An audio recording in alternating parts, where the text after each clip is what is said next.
Different person, same story.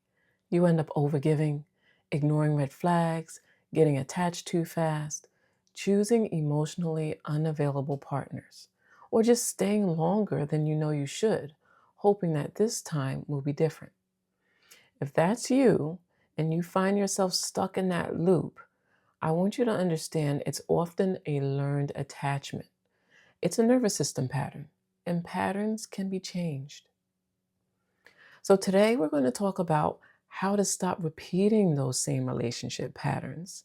And we're going to focus on an evidence based tool that you can use immediately. I think that it comes to us naturally to ask ourselves, just in frustration, why do I keep attracting this? Instead, we need to start asking, what inside me is familiar with this? We need to lean into our curiosity without the judgment to really try to understand what's going on. The first thing I want you to think about is that patterns repeat because your nervous system recognizes the familiar. So if you grew up around inconsistency, emotional unpredictability, or you had to earn love through performance, your system may read certainty as boring and instability as chemistry. That doesn't mean you're broken. It just means that your body learned something different. It learned that pattern early. Now, Proverbs talks a lot about discernment, learning to see clearly instead of being led by urgency, emotion, or fantasy. The prudent see danger and take refuge. In relationships, prudence looks like slowing down long enough to tell the difference between connection and activation. Now, the second thing I want you to note is that patterns repeat when your boundaries are built on guilt instead of values. Many women don't lack boundaries, but they lack self compassion. They have compassion for other people. You feel responsible for other people's feelings, you over explain, you keep giving people chances. But where's that compassion for yourself? Where you realize you also have needs and that you cannot be responsible for everyone else all of the time. There's a certain line where people have to be able to, they have to not only be able to, they have to be willing to learn new skills or to step up and take better care of themselves and do better not only by themselves, but by you as well. Okay? Love is patient, love is kind, yes, but it's also not coercive, it's not confusing, it's not harmful.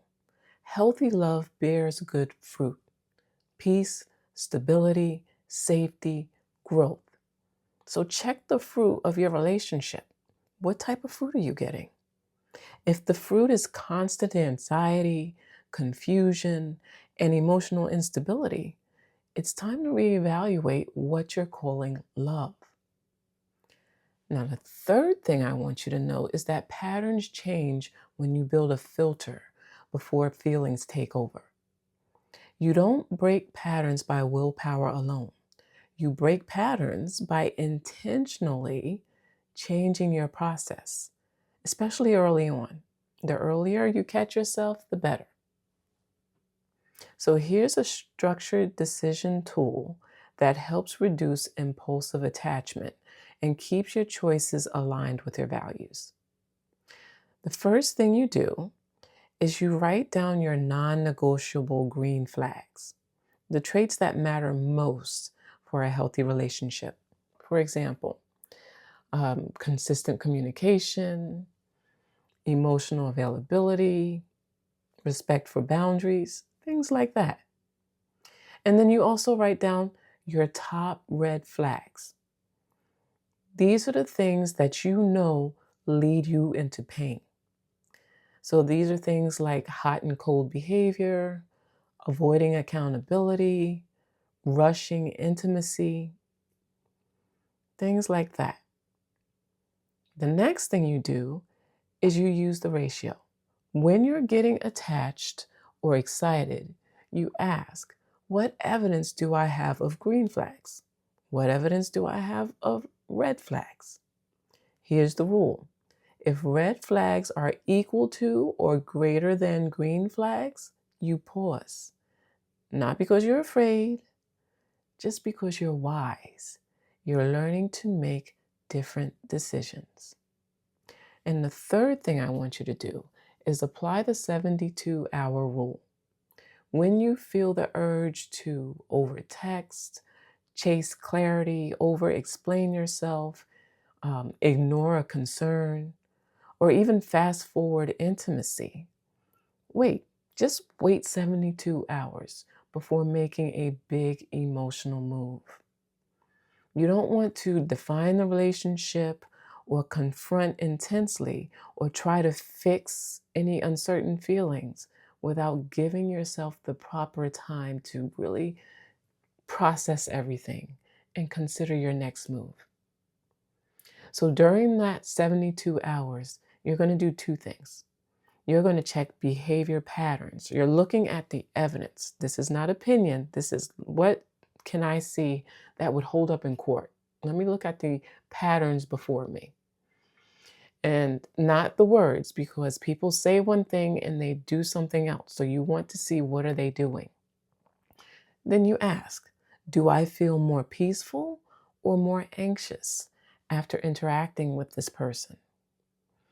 That pause can be so powerful because it gives your nervous system time to settle, and it gives you a chance to choose from clarity rather than craving or impulse. And if you want to, weave faith into this, here's a simple prayer prompt. Lord, give me discernment. Help me desire what is healthy and release what is familiar but harmful. Remember, God is not trying to pressure you into love that costs you your peace. He leads you with wisdom, clarity, and stability. Breaking relationship patterns isn't about blaming your past. It's about building a new future. You can honor what you survived while still choosing something better. And you can be loving without being available for what keeps hurting you. Until we meet again, remember to fill your cup first and then pour into others. If this message encouraged you, be sure to subscribe so you don't miss future episodes. And of course, share it with someone who could use a little encouragement today. Hi, I'm Crystal Hawkins, a licensed professional counselor and licensed clinical alcohol and drug counselor.